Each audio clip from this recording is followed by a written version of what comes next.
Sir, आपले शिवनेरी भूषण स्वर्गवासी केळुशेठ कोंडाजी वेठेकर यांचे उद्या 20चे लोकार्पण सोहळा आहे।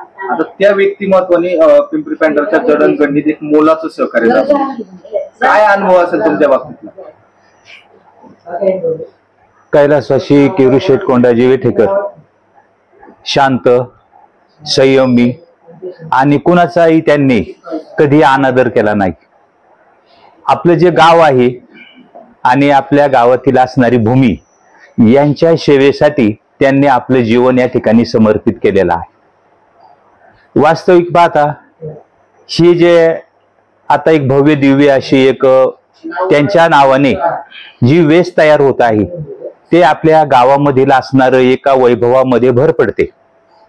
परंतु बाबांनी या ठिकाणी की आपल्या अजन्म या ठिकाणी की अशा प्रकारच्या शेतकऱ्यांसाठी, गरीब, दुबळे, अल्पभूधारक अशा शेतकऱ्यांसाठी खूप मोठं या ठिकाणी काम केलेलं आहे।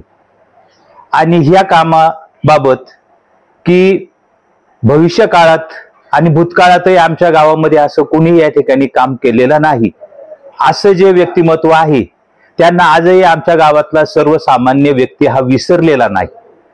त्यांचं कार्य हे उत्तुंग आहे की आमच्या गोरगरिबाच्या झोपडीमध्ये या ठिकाणी की आज शेतीच्या जमिनीवरती की जे काही पाणी फिरतंय, जे काही लोकांचा चरितार्थ चाललेला आहे, आपला जो काही शेतमाल आहे हा शेतमाल त्यांनी दिल्ली दरबारापर्यंत या ठिकाणी पोहोचवलाय।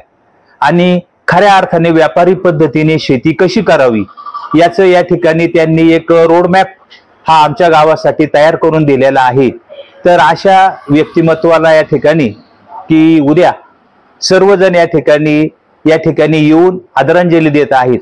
मला तर वैयक्तिक या ठिकाणी असं वाटतंय की एखादी वास्तूची एखाद्या व्यक्तीसाठी ती स्मृती आहे, परंतु त्याचे जे विचार आहेत, उदाहरणार्थ शेतीसाठी केलेलं काम, हे काम या ठिकाणी आजही अव्याहतपणे होण्यासाठी की अशी एखादी संस्था या ठिकाणी उभी राहिली पाहिजे की शेतकऱ्यांचं पाणी परीक्षण, माती परीक्षण, शेतमालाचा जे काही मार्केटिंग आहे हे मार्केटिंग याच्यासाठी जर केलेलं योगदान जर गावाच्या माध्यमाने सर्व लोकांनी जर केलं तर खरी बाबाची या ठिकाणी आजही आपल्याला कायमस्वरूपी या ठिकाणी आठवण राहील। मी उद्या जो कार्यक्रम केलेला आहे त्या कार्यक्रमाला आमच्या ग्रामपंचायतचे माझे सहकारी सदस्य शैलेश जाधव, त्यानंतर दीपाली पाटील आणि इतर जे काही सदस्य आहे या सर्वांच्या वतीने की मी शुभेच्छा देतो आणि आपणा माध्यमाने की सर्वांना या ठिकाणी उद्याच्या कार्यक्रमामध्ये